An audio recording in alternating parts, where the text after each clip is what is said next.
Hello my dear students. So आज के article का टॉपिक है what is single use plastic ban. क्योंकि हम करंट टॉपिक्स के ऊपर है जो ऐसे या आर्टिकल लिखते हैं, जैसे कि हम करंट टॉपिक्स के ऊपर ऐसे या आर्टिकल लिखते हैं, तो जो करंट टॉपिक अब चल रहा है what is single use plastic ban, तो इसके बारे में हम बात करेंगे। ट्रांसलेशन के साथ आपके साथ टॉपिक है स्टूडेंट्स क्लियर करूंगी। तो चलिए शुरू करते हैं। Title is what is single use plastic ban.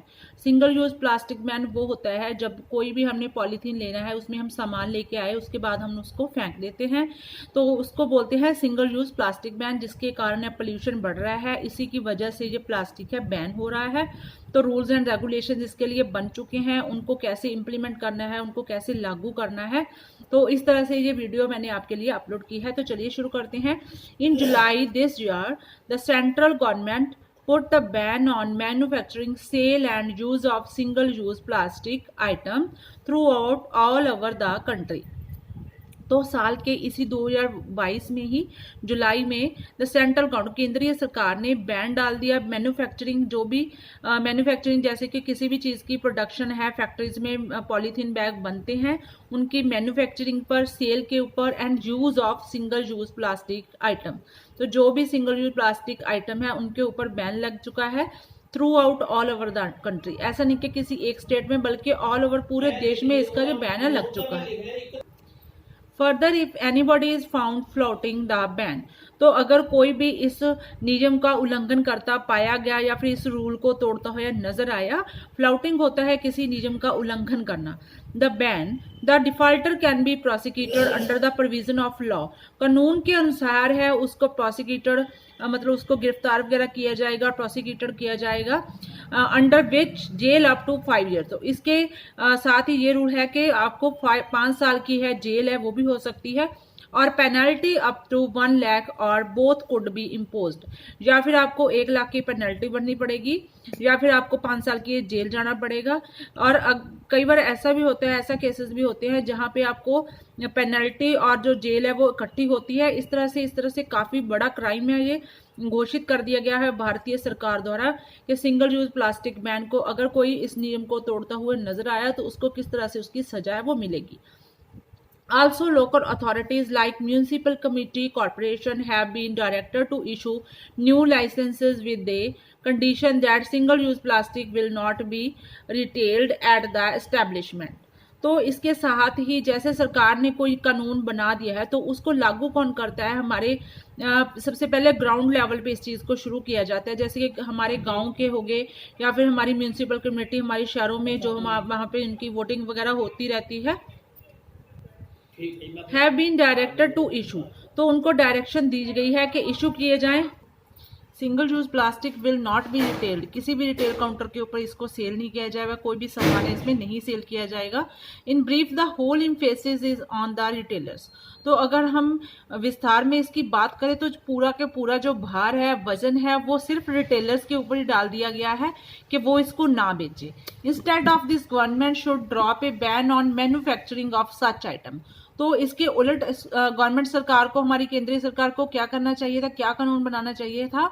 Should drop A ban. तो बैन किस पे लगना चाहिए? मैन्युफैक्चरिंग, जहां पे ये लिफाफे हैं, पॉलीथीन बनते हैं, बड़ी बड़ी फैक्ट्रीज में ये मैन्युफैक्चर होता है, वो ऑफ सच आइटम, इस तरह की आइटम्स है जो भी प्लास्टिक की बनती रहती हैं, उसके ऊपर बैन लगाने की बजाय हमारी सरकार उल्टा छोटे दुकानदार, जो रिटेलर्स को हम छोटे दुकानदार बोलते हैं, उनके ऊपर सारे कानून लागू कर दिए गए हैं कि उनको, अगर उन्होंने इस कानून को तोड़ा तो इस तरह से उनको सजा मिलेगी, पेनल्टी होगी, सब कुछ होगा। तो इस तरह से बहुत ही गलत डिसीजन है। It is easy to locate a limited number of manufacturers of such item than a locate thousand of retailers.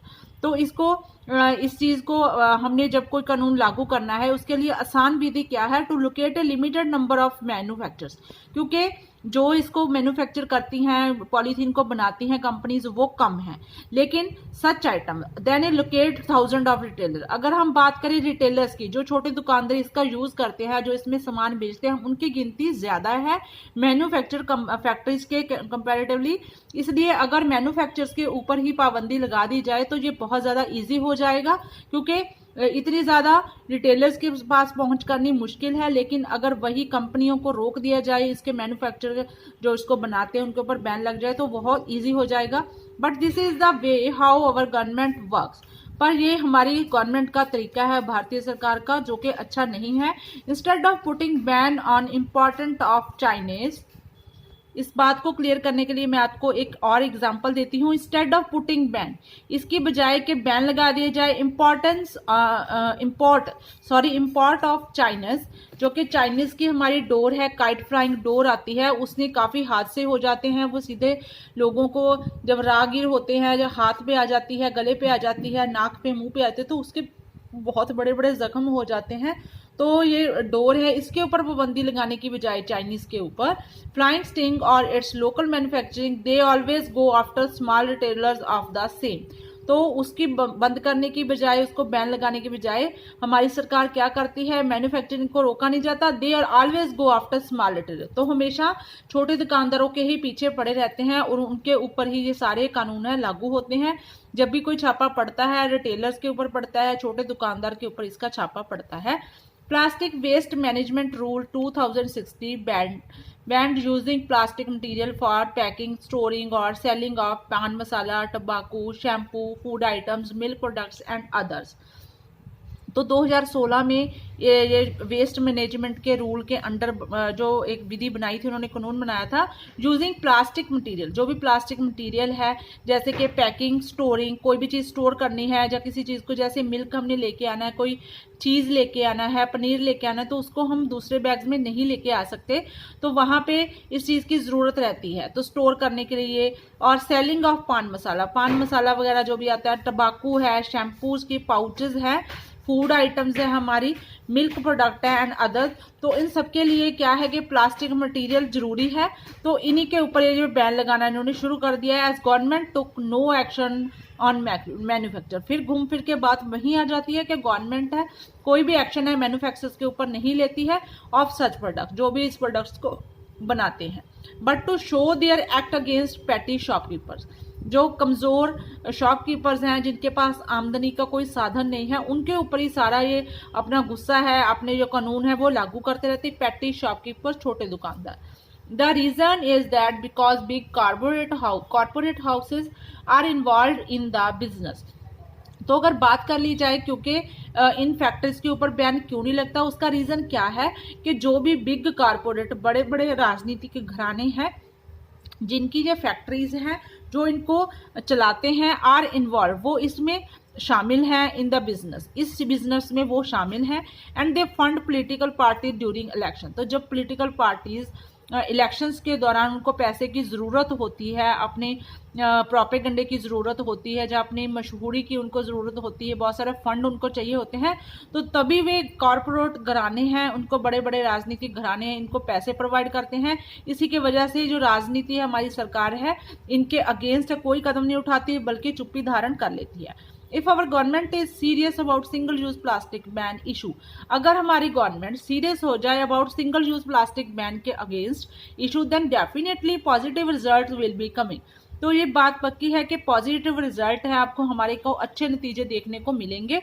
And use of eco friendly material, और जो इको फ्रेंडली मटीरियल है उसका यूज बढ़ेगा, विल बी मोर एडवाइजेबल। तो जब इसको बंद करना है तो उसको यूज करने के लिए हम क्या प्रेफर करेंगे, एडवाइस किस चीज़ की देंगे, जो भी इको फ्रेंडली मटेरियल है, जिसको हम चीज़ को लेके मतलब इसकी प्लास्टिक यूज के जो बदल होता है, उसके अल्टरनेटिव होता है, उसके यूज पे हम करेंगे, तो इस चीज़ को एडवाइजेबल कर दिया। The central should all the states to set up waste management plants in all the cities. तो जो हमारी केंद्र की सरकार है, इस चीज़ के ऊपर छापे मारने के बजाय क्या कर सकती है, ऑल द स्टेट्स, पूरे देश के राज्यों में, it to set up waste management plants है, उसको स्थापित करें, वेस्ट मैनेजमेंट प्लांट्स है जो मैनेज करेंगे वेस्ट को, उसके लिए काम कर सकती है सरकार। ऑल द सिटीज, पूरे देश के शहरों में, बड़े बड़े शहरों में वेस्ट मैनेजमेंट प्लांट्स लग जाए तो इस समस्या का पक्का कोई हल निकल जाएगा। But proper participation of people directly give desirable result to get success. तो सबसे पहले हम ग्राउंड लेवल पे बात करें, सबसे पहले इस चीज़ को बैन करने के लिए, इस चीज़ को कम करने के लिए आम आदमी है जो प्रॉपर पार्टिसिपेशन, जो आम आदमी है वो हिस्सा डाल सकते हैं। कैसे, डायरेक्टली गिव डिजायरेबल, इस चीज़ को प्लास्टिक को कम करके, उसको यूज़ को कम करके, जब भी हमने कोई मार्केट वगैरह जाना है तो हमने अपने घर से कोई थैला ले जाए, कपड़े का ले जाए, जूट का ले जाए, तो इस तरह से काफ़ी ज़्यादा, जैसे हमें 10 पॉलीथीन की एक फैमिली को ज़रूरत रहती है, तो अगर हम पॉलीथीन के बैग को थोड़ा सा इग्नोर करें, जैसे कि मिल्क प्रोडक्ट है उसके लिए तो हम कोई यूज़ नहीं कर सकते हैं, तो वहाँ पे 2 या 3 हम पॉली बैग शुरू कर दें और बाकी को 6-7 सामान है वो हम जूट का बैग ले जाएं, कपड़े का बैग ले जाएं। तो इस तरह से काफ़ी ज़्यादा इस चीज़ को कम किया जा सकता है, लेकिन इसको बिल्कुल बैन नहीं किया जा सकता है, क्योंकि ये समस्या का कोई सोल्यूशन नहीं है। क्योंकि कई चीज़ें ऐसी है जो प्लास्टिक के पॉलीथीन के बैग के बिना घर पे नहीं आ सकती हैं। तो इस तरह से सरकार को हमारी को इसको बैन लगाने की जगह बल्कि इसका जो यूज़ है उसको अंडर कंट्रोल लेके आना चाहिए, और आम लोगों का इसमें काफ़ी सारा योगदान हो सकता है। तो इस तरह ग्राउंड लेवल पे हम लोगों को अवेयर करेंगे, जिसके कारण है हमारी जो इसकी प्रोडक्शन है उसके ऊपर भी थोड़ा फर्क आएगा, और इसकी जो कंजप्शन है, जो इसको उपभोग करते हैं हम, उसके ऊपर भी काफ़ी सारा फर्क निकल के आएगा। तो स्टूडेंट, आप इस टॉपिक को जरूर तैयार कीजिए। Till then take care, please share, subscribe my channel Education point.